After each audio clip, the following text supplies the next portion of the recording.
कांयच तीन दिसां बजट शॉर्ट बजट तें एक्चुअली आमी एक्सपेक्ट करता आनी कितें दीस मेळपाक जाय आहले पूण हे 3 दिसां भितर कितें इश्यू आमकां घेवपाक मेळटा ते आमी घेतले थोडी क्वेश्चनां आमची जॉयंट क्वेश्चन आहाय कॉलिंग एटेन्शनूय आमी घातली आहाय आनी प्लस आमी 0 वराचेर तें डिस्कशन जातलें आनी गव्हर्नराची रिप्लाय आहा सो तेजेरय आमी उलोवपाची आमची तयारीत आहा थँक्यू. मेजर आतां आमचे आतां सद्या आमकां मेजर प्रॉब्लम आहा तो उदकाचे प्रॉब्लम चलताय उदकाचे प्रॉब्लम आमचे कॉन्स्टिट्युन्सीक ते सांजे ते रेल्वे स्टेशन तोय एक इश्यू चलता तेय इश्यू आमचे डिस्कशन जाता. सर काल एक स्टेटमेंट केला काँग्रेस लिडरांनी की we will not go alliance with the Aam Aadmi party आमकां आम आदमी पार्टी कशें दिसता तुमी हें तें पयलीं म्हणपा जाय आहलें न्हू 2024 इलेक्शनाक बायकॉट आसलें सी आमी आमची तयारी चालूच आहा न्हू आमी आमची सावथ गोवा स्ट्रॉंग करपाक आनी दुसरे कॉन्स्टिट्यूशन चालू करपाक आमची सगळी ऑफिसां ओपन केल्ली आहाय. हांवें सांगलें ऑपोजिशनान ऑलरेडी विशय काडटा सरकार उत्तर दिवपाक जाय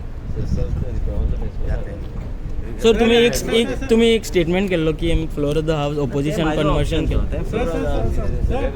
सर काल एक आणि एक सर आणखी जनावरांचा एक खूप प्रॉब्लेम चालू आहे तिकडे तुमच्या सांगितलं फॉरेस्ट डिपार्टमेंट आज सकाळी मी हय सत्तरी खूपशे अस्वल वता कारण डेंजर ऑलरेडी सांगला फॉरेस्ट PCCFाक रिव्ह्यू कर कितें चल्लां तें पळय म्हणून आनी जर खंय हॅबिटेटेड एरियान जर डिस्टर्बन्स जाता खंय लोक बसतील ते ट्रँक्युलायज करून दुसरे कडेन तरी रिहेबिलिटेट करू शकता सांगला ते काय yesterday one more protest was there in Old Goa. I have no idea. Whatever is within rules and framework of the law will be followed. If there's any violation, we will not allow. As you know that as far as illegal plotting, other things, we have filed several FIRs. Nobody will be spared.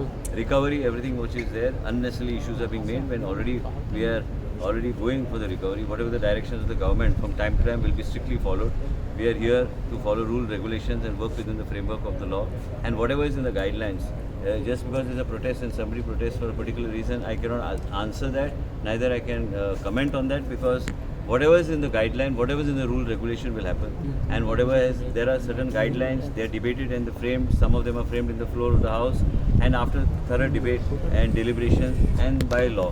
So whatever is within the rules, regulations, we will go as per that. Any permission has been given to For what? म्हाका खबर ना आतां तें हांवें वाचलां तें पळयलां पण कितें आहा जर rules regulation in framework and गायडलायन्सचे भितर आहा तर म्हाका I have to honour the rules regulation and guideline if it is in violation of the guideline you be rest assure within 24 hours I will take action I ask for the details let me get the details केन्ना केन्ना unnecessarily somebody spearhead a particular issue but it is the duty of the government to verify it and then come to the media and whenever on the floor of the house I'll answer. Without TCP permission खूप सारे illegal हो construction मी बघितलंय पण ते आता ते local level panchayat आणि ह्या सगळ्या लोकांनी त्याच्यावर लक्ष ठेवायला पाहिजे. आता सगळ्या गोष्टी जर TCPला लक्षात आणलं आमचं we will file the FIR and whatever needs to be done. That's why I wanted to actually strengthen the TCP Act further to see that we are able to take strict action on such illegalities and huge penalties. It is necessary. कारण unnecessary तिथं लोकांना वाटतं की TCP permission देतो TCP दिलेलं नाही. Every time TCP खूप blame करतो सर. सगळे तुमका टार्गेट करता मोगान पडल्या रे